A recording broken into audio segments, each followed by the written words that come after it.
What's up guys, this is Chris here, and today we're going to be doing a quick video on the Glock that you can't get. Today we're going to be going over the Glock 19 Gen 5, but in this case, the more important thing is that it has the new Aimpoint COA Optic.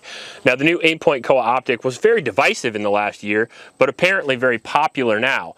This is in fact so popular that Glock has decided to cease civilian sales. More on that in a second. But what is this? Well, first off, this is just a regular Glock Gen 5, but what Glock introduced was this optics mounting system this year in conjunction with Aimpoint.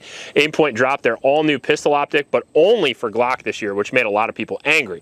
The reason why, though, is it has a new mounting system on it, which is supposedly the most durable and reliable pistol optic system that they've ever produced. On top of that, Aimpoint is known for being a very durable, reliable optic, so if it has a very durable, reliable optic, mounting system, optic, and obviously Glock is notoriously known for their durability and reliability, this might be the best combo for durability on the market. Now, I wasn't interested originally in the Aimpoint mailbox optic. Now, the COA is the new variation of that, where they have made it smaller, lighter, and made it a bigger window. The original had a very, very small window, and it was a big, boxy, ugly looking thing, and personally, I just wasn't a fan. On top of that, there was a lot of reports of durability issues with those, so I found no real reason to actually pick one of those up, whereas the COA seemed a lot more interesting.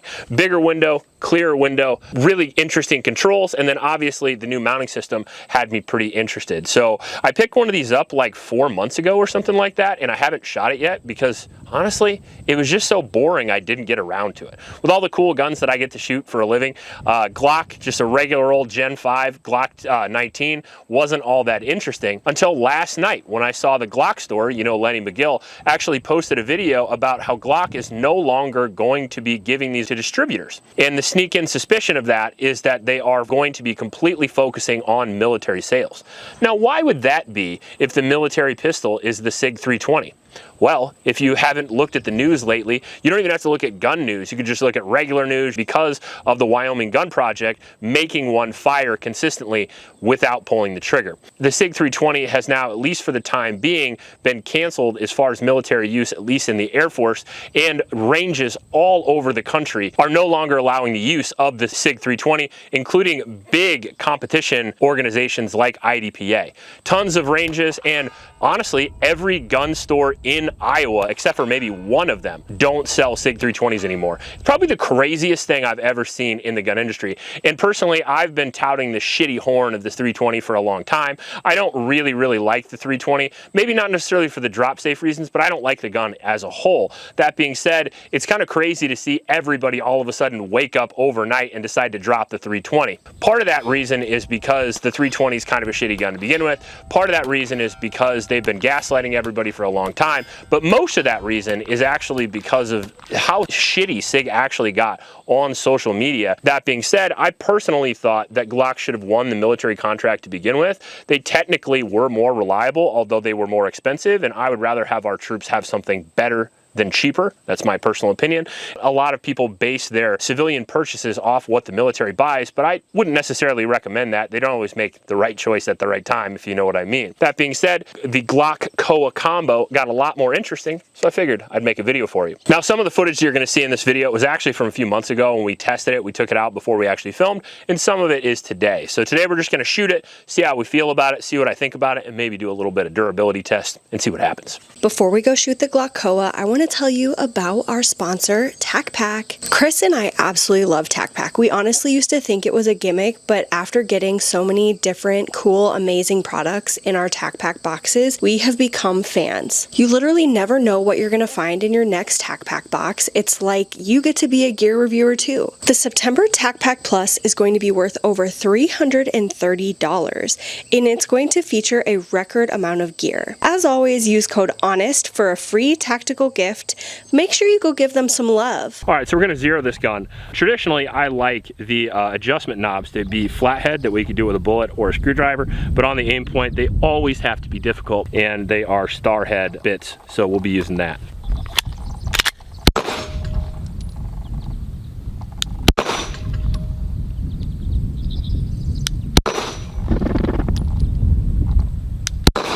Hit the target and you at the same time, yeah, huh? You got me.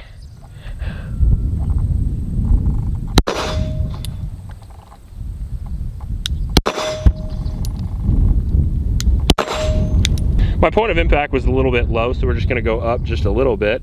So just use our standard star bit key here, and then we'll turn her a little bit to the left.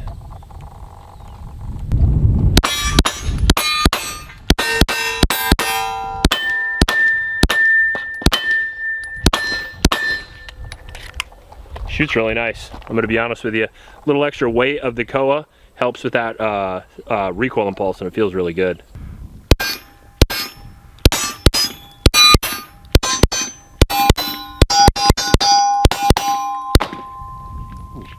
I actually kind of like that. Do you? Yeah.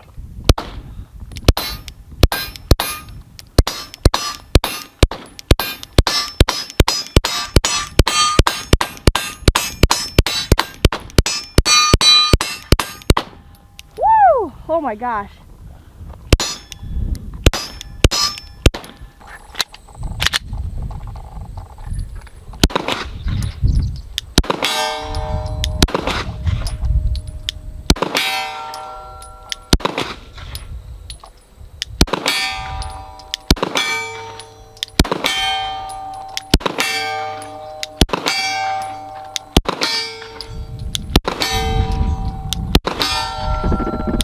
We got a target down there about almost 60 yards, and we'll see if we're still zeroed.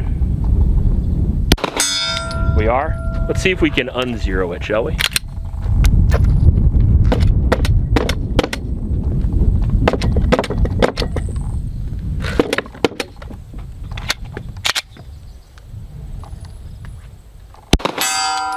Not yet.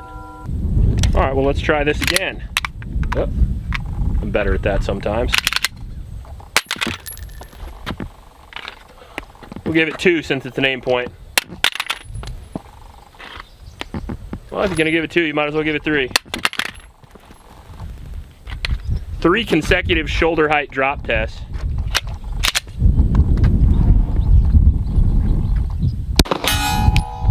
Still zeroed. That's not bad. Now what happens if you slip, fall, and accidentally throw your gun at a wall?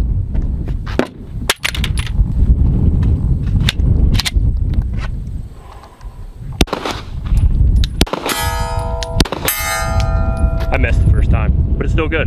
What are you doing? What happens if you accidentally leave your gun in the driveway and you run it over?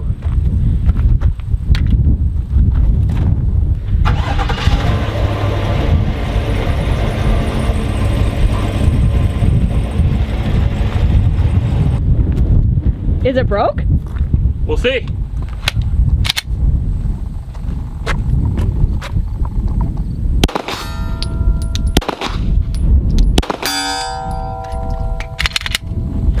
I'll take that. Oh my God. Look at the tire tracks on the gun. Oh my God.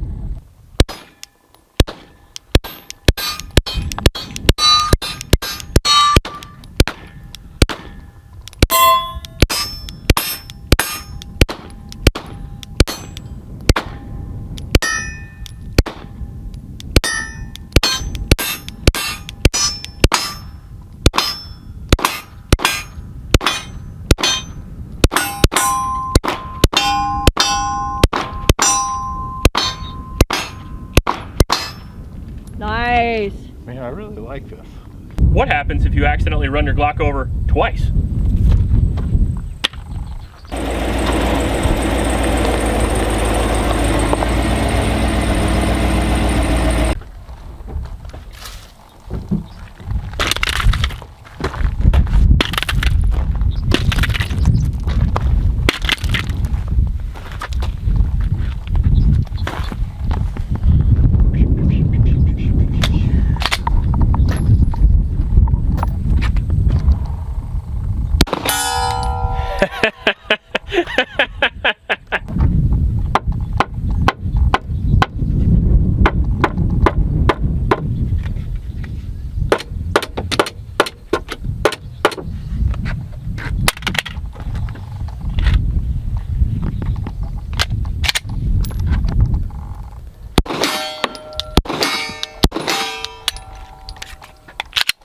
That was 50 yards.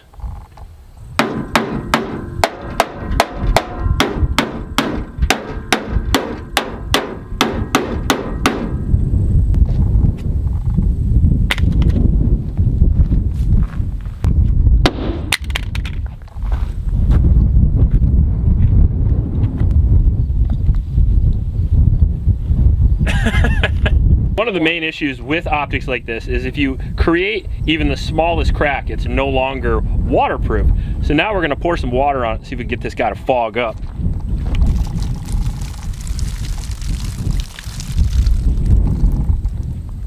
Looks fine.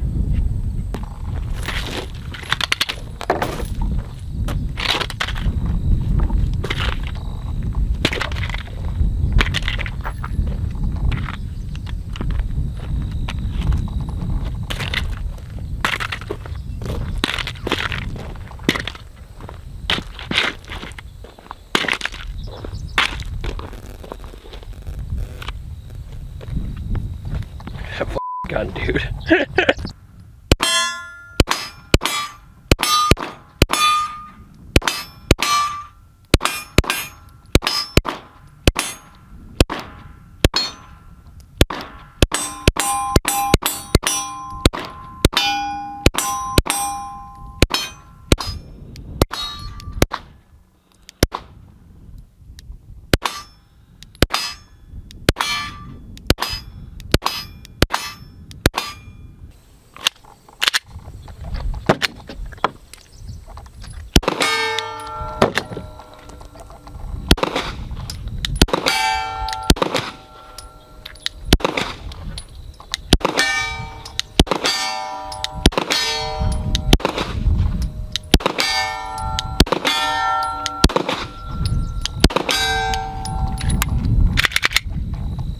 All right, so this is our Glock after about 250 rounds and a good old country boy torture test.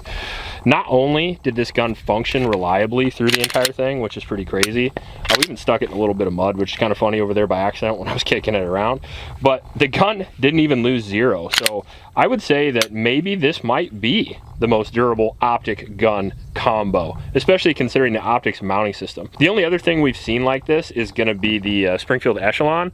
We did a test on it and it was very reliable as well, except for the way that these are dovetailed in here with this rear sight kind of collapsing it down makes me personally think that this is probably going to be super, super durable.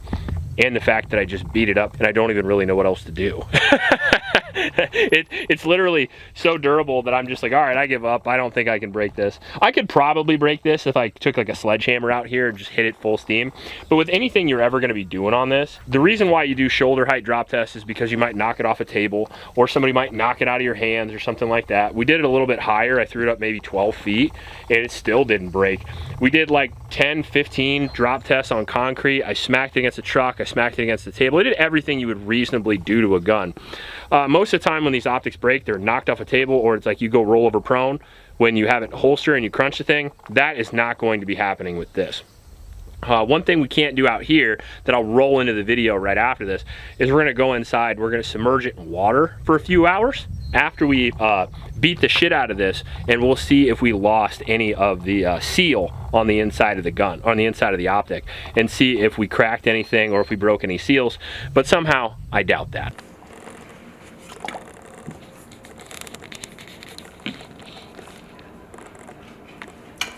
All right, so we've had this in here for a couple hours now, and we will see if we got any water in it. Dot's still on. You can see the dot. Yeah, nothing's wrong with it. No fogging, no water in it. Dot's on. Even the window's crisp. It's impressive. Now the Glock 19 is so common and normal that it's boring. That being said, if you're interested in a gun that works all the time, Glock's a pretty good way to go.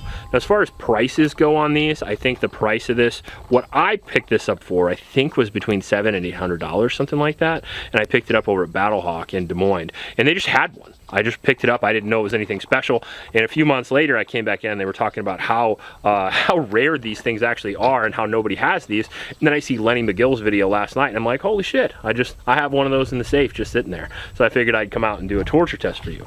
You poor thing. You were just sitting in the safe for months.